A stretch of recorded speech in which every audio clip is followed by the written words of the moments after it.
যে ছেলেটি প্রথম তোমায় ডেকেছিল পিতা, সেই ছেলেটি শ্মশান ঘাটে জ্বালবে তোমার চিতা। পুড়বে তোমার সাধের দেহ, কর্ম রবে পড়ে যাবে যেদিন শ্মশান ঘাটে বাঁশের দোলায় চড়ে। জীবনের নির্মম সত্য, জন্মিলে মরিতে হবে, অমরকে কথা কবে।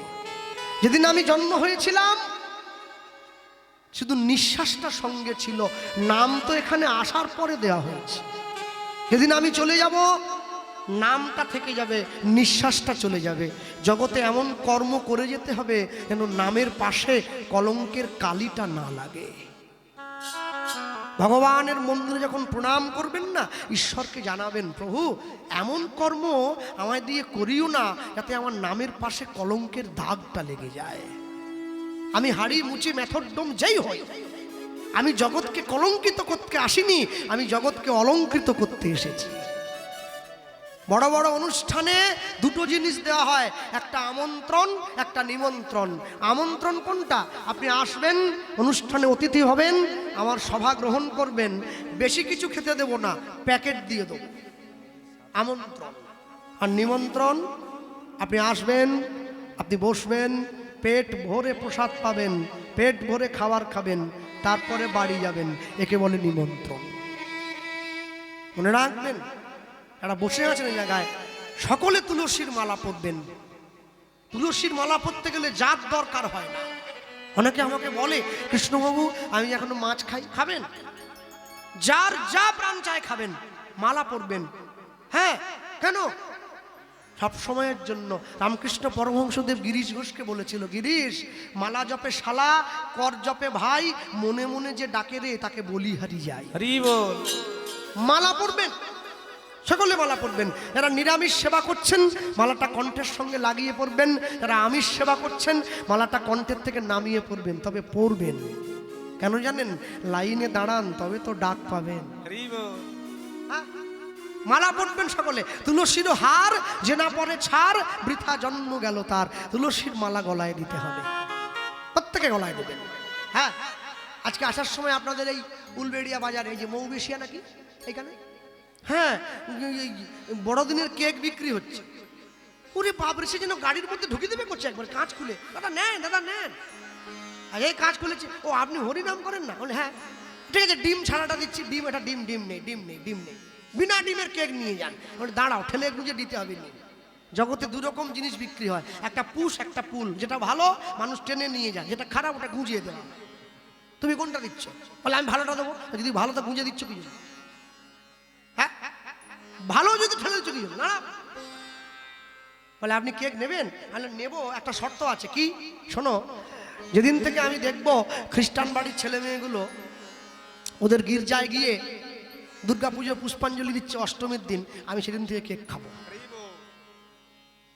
সাহেবের বড়দিন তো আমার বাবার, কি আমি কি সাহেব নাকি? হ্যাঁ, আমি সাহেব নয়, আমি তো বাঙালি। আমি মহাপ্রভুর জন্মদিন পালন করব, আমি পহেলা বৈশাখ পালন করব। আমি কোনোদিন আমার ধর্মকে ছেড়ে অন্যদিকে যেতে পারবো না। কেন? নিজের ধর্মে মরণও ভালো, পরের ধর্মকে নকল করা মোটেই ভালো কাজ নয়। শ্রবাণৌ স্বধর্ম বিগুণৌ পরধর্মাৎ অনুষ্ঠিতাৎ স্বধর্মে নিধনং শ্রেয় পরধর্ম ভয়াবহ। আমার গুরুবাড়ি নবদ্বীপ, আমার গুরুদেব আমায় বলেন, জানিস কৃষ্ণ, হাত কিন্তু দুটো, একটা যদি খারাপ হয়ে যায় না আরেকটা দিয়ে কাজ চালা যায়।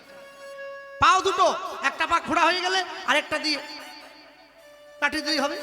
বা চোখও দুটো, একটা কানা হয়ে গেলে আরেকটা দিয়ে। এই কৃষ্ণ, এই বলুন মুখ কটাতে? একটা। সাবধান, কখনো বীজ ঢুকে নিস নি যেন। আবার একবার যদি বীজ ঢুকে যায় আর কিন্তু অমৃত ঢোকাবার জায়গা নেই। তাই সাবধান করে দিলাম সবাইকে, বিষ যেন না ঢুকে।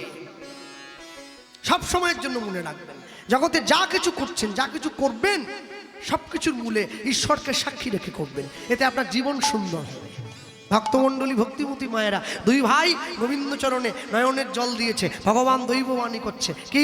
অচিরাতে তোমাদের ঘরে এক পুত্র সন্তান জন্ম গ্রহণ করিবে, জন্ম গ্রহণ করিবে। আমার ভক্তির বলে সন্তান বলবান হইবে, বলবান হইবে। এই সন্তান না রহিবে তোমাদের ঘরে তোমাদের ঘরে জগৎ মাঝে আমার লীলা কথা প্রচার করিবে দ্বারে দ্বারে দারে দারে। কি বললেন? ভগবান জানিয়ে দিলেন অচিরাতে তোমাদের ঘরে একটা পুত্র সন্তান, মানে তোমাদের ঘরে একটা ছেলে হবে। এই ছেলেটা ঘরে থাকবে না, জগতের মাটিতে ঘুরে ঘুরে আমার লীলা গুণ কথা প্রচার করবে। দুই ভাই চোখ মুছতে মুছতে ঠাকুর মন্দিরের বাইরে এসে এক ভাই আরেক ভাইকে বলছে, কিরে ভাই, ভগবান যে বলে গেল আমাদের ঘরে একটা ছেলে হবে, কিন্তু ছেলেটা সংসারে থাকবে না, সাধু হয়ে নাকি চলে যাবে, ভগবানের ভক্ত হবে। সঙ্গে সঙ্গে বড় ভাই বলে উঠছে, এই মন্দির যদি থাকে তবে তো ছেলে সাধু হবে, ছেলেটা হতে দে খালি একবার, মন্দির ভেঙে দেবো, ঠাকুর উঠে দেবো, না থাকবে বাঁশ না বাজবে বাঁশি।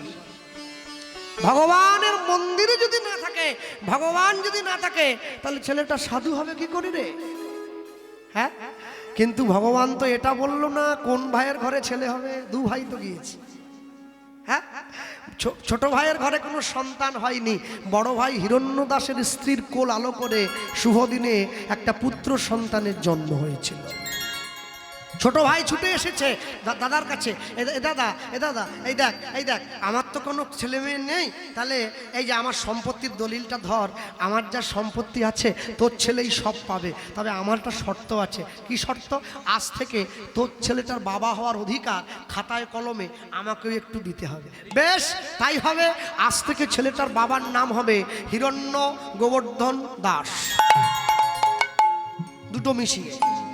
গ্রামের মানুষ ছুটে এসেছে। জমিদার মশাই, রামচন্দ্র যেমন করে নিজের রাজ্যের প্রজাদেরকে পালন করতেন, আপনার সন্তান তেমনিভাবে আমাদেরকে পালন করবেন। ছেলেটার নাম দিন রঘুনাথ। নাম দিয়ে দেওয়া হয়েছে। ছেলেটা বড় হয়েছে। আজকে রঘুনাথের বয়স হয়ে গিয়েছে 10 বছর। আগেকার দিনে নিয়ম ছিল, ছেলেমেয়েরা বড় হলে গুরুদেবের আশ্রমে থেকে লেখাপড়া করতে হতো। রঘুনাথ দাসের গুরুদেবকে হুগলি জেলার চাঁদপুরে বলরাম আচার্য প্রভু রঘুনাথ দাসের গুরুদেব হাত ধরে সোজা নিয়ে গেছে গুরুদেবের আশ্রমে। গুরুদেব বসে আছে, আর ওই যে গুরুদেব বসে রয়েছে, রঘুনাথ দাস গিয়ে গুরুদেবের চরণটা জড়িয়ে ধরেছে। গুরুদেব, আমি এসেছি। গুরুদেবের চরণে প্রণাম জানাচ্ছে। কি? জয় জয় শ্রী গুরু, গুরু আমার প্রেম কল্প তরু। নিতাই গৌর হরি বল। শ্রী গুরু, গুরু আমার প্রেম কল্প তরু। জয় জয় শ্রী গুরু, গুরু আমার প্রেম কল্প তরু। জয় জয় শ্রী গুরু, গুরু আমার প্রেম কল্প তরু। বড় অদ্ভুত অদ্ভুত যাক পরকাশ, অদ্ভুত যাক পরকাশ।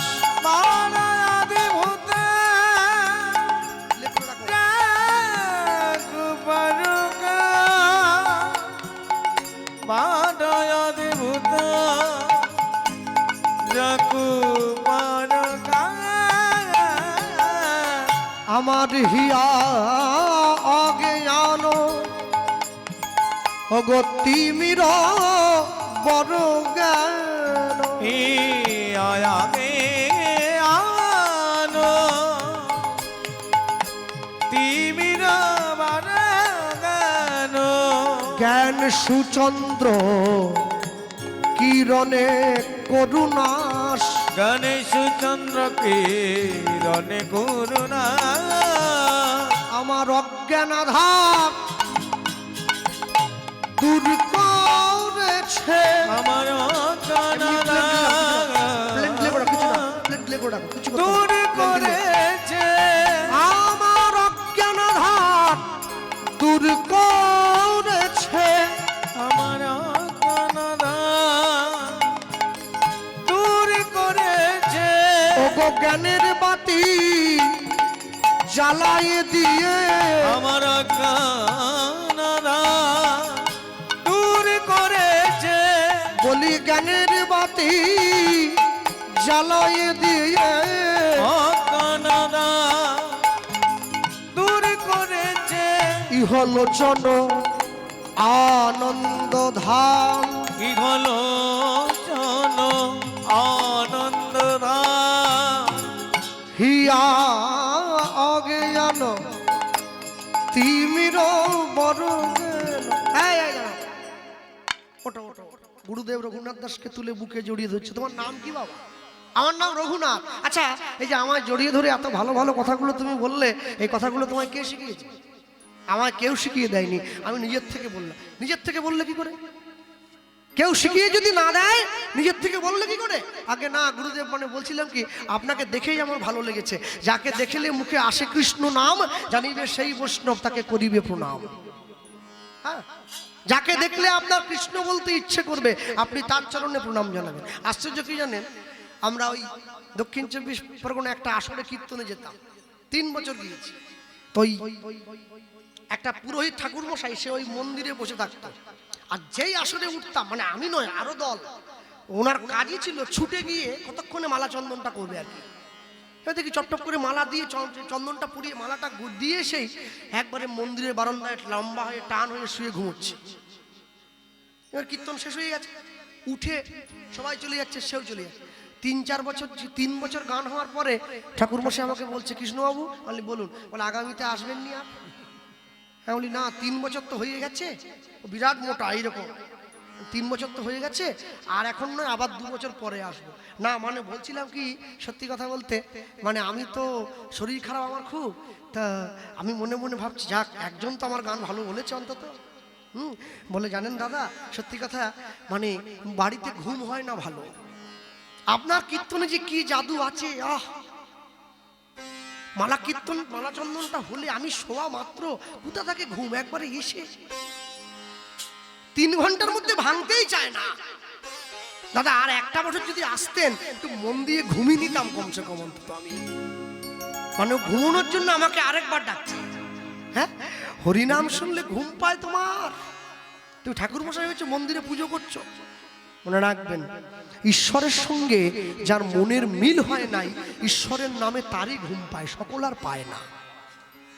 রঘুনাথ দাসকে তুলে গুরুদেব বুকে জড়িয়ে ধরেছে। আচ্ছা রঘুনাথ, তুমি আমার আশ্রমে থাকবে? আগে হ্যাঁ গুরুদেব। শোনো রঘুনাথ, আমার আশ্রমে থাকলে কিন্তু কাজ করতে হবে। কি কাজ করবে? আমি ঠাকুরের জন্য ফুল তুলবো, মালা গাঁথবো, ভগবানকে মালা গেঁথে পড়াবো। বেশ তাই হয়। রঘুনাথ দাসকে আশ্রমে রেখে দিয়ে বাবা যেটা ঘরে ফিরে গেছে। একদিনকে সেই আশ্রমে, রঘুনাথ দাসের গুরুদেবের আশ্রমে আসছেন নামাচার্য ছিল ঠাকুর হরিদাস। সবাই মিলে ছুটে গিয়েছে হরিদাস ঠাকুরকে দেখার জন্য। আর ওইদিকে রঘুনাথ দাসও গিয়েছে, সামনে গিয়ে বসেছে। হরিদাস ঠাকুর সবাইকে বসে বলছে, জানো তো, এতদিন পর্যন্ত যে মানুষটা নদিয়ায় এসেছিল, সেই মানুষটা আজকে আবার এসেছে। কলিযুগের সেই ভগবান সবার মাঝে এসে দাঁড়িয়েছে। হরিদাস ঠাকুর বলছে সকলের মাঝে বসে, কি বলছে জানো? এসেছে ব্রজের বাঁকা, এসেছে ব্রজের বাঁকা কালো সখা, আয় তোরা দেখবি, আয় দেখবি, আয় তোদের এই সোনার নদী। এসেছে এসেছে ব্রজের বাঁকা, এসেছে ব্রজের বাঁকা কালো সখা, আই তোরা দেখবি, আস্তে আস্তে। আয় দেখবি, আয়। একটু হাত তোলা যাবে? একটু তালি দেওয়া যায়? দাও। এসেছে এসেছে এসেছে ব্রজের বাঁকা, এসেছে ব্রজের বাঁকা কালো সখা, আয় তোরা দেখবি, আয় দেখবি, আয়। এরকম নয় যে মায়েরা মাঝখানে বসে আছে, ওই যে মাঝখানে। হ্যাঁ, তোমরা কি ভিড়ে গোল দিচ্ছ? চলো। হ্যাঁ, হাত যে না তুলবে সে কিন্তু লক্ষ্মীর ভান্ডার পাবেনি। যাও। এসেছে ব্রজের বাঁকা, এসেছে ব্রজের বাঁকা কালো সখা, আয় তোরা দেখবি, আয় দেখবি, আয় তোদের এই সোনার নদী, আয়। এসেছে উলুধ্বনি হরি হরি বল। এসেছে ব্রজের বাঁকা কালো সখা আই তোরা দেখবি গায়ে দেখবি গায়ে তোদের এই সোনার নদী গায়ে তোদের এই সোনার নদী গায়ে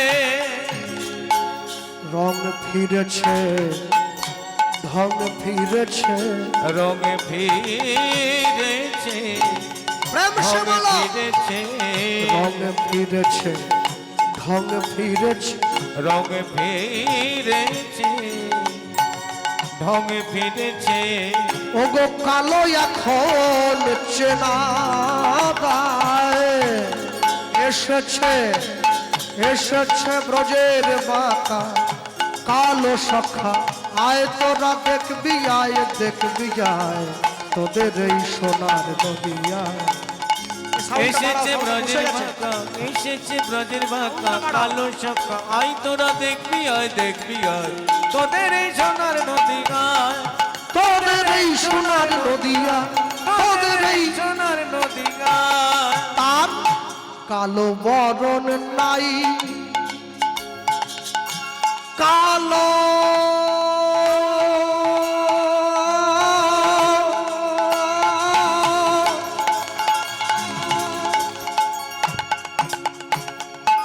কালো বরণ নাই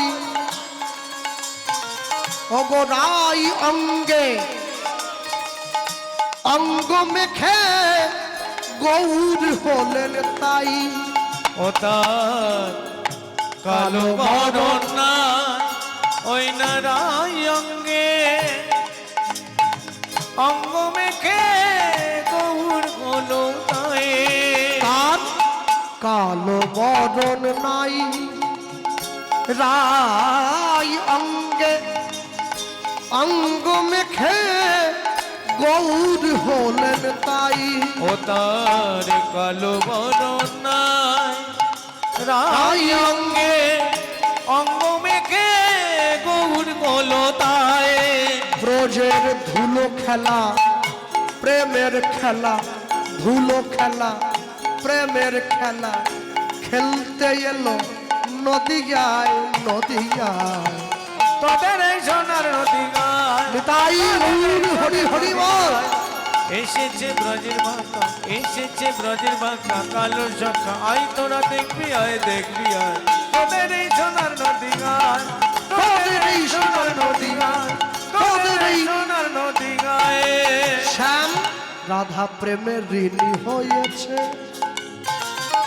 এবার হাতের বাঁশি কেড়ে শ্যামের বিদায় দিয়েছে রাধা প্রেমের ঋণী হয়েছে আস্তে ভারতবর্ষের পূর্বতন রাষ্ট্রপতি প্রণব মুখোপাধ্যায় তিনি গিয়েছিলেন লন্ডনে একটা সাংবাদিক বৈঠকে এই যে গিয়েছেন না লন্ডনের সাংবাদিকরা তাকে ছোট করার জন্য একটা প্রশ্ন করেছিল কি প্রশ্ন বলে আচ্ছা স্যার আমাদের দিকে তাকিয়ে দেখো লন্ডনের মানুষ আমরা বলে হ্যাঁ কি দেখবো আমাদের গায়ের রংটা ধপধপে সাদা বলে হ্যাঁ আচ্ছা ভারতবর্ষের মানুষের গায়ের রং এরকম শ্যামলা শ্যামলা কেন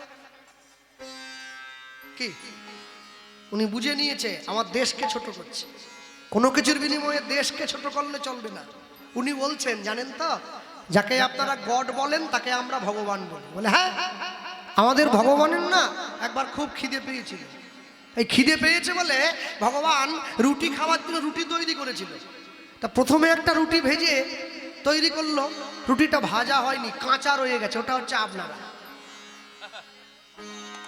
সব সাদা এই যে পরে যেটা ভাজলো ওটা বেশি ভাজা হয়ে গেছে পুড়িয়ে গেছে আফ্রিকার লোকগুলোকে দেখো সব কালো একবার হিম কালো একদম যেটা শেষে ভাজলো ওটা না পুড়েছে না কাঁচা আছে ঠিকঠাক ভাজা হয়েছে ওটা হচ্ছে আমার ভারতবর্ষের হরিব মনে রাখবে হ্যাঁ শ্যাম রাধা প্রেমে ঋণী হয়েছে হাতের বাঁশি কেড়ে শ্যামের বিদায় দিয়েছে নিতাই গৌর হরি বল। হয়েছে হাতের বাঁশি কেড়ে নিয়ে যাবে বিদায় দিয়েছে এবার বাঁশি নয় আর সাধবে কিসে হাত তুলে তাই গুণ গায় গুণ গায় তোদের এই সোনার নদী গায় তাই হরিবল এসেছে ব্রজের বাঁকা এসেছে ব্রজের বাঁকা কালো সখা আই তোরা দেখবি আয় দেখবি আয় তোদের এই সোনার নদী গায় হা গৌরমা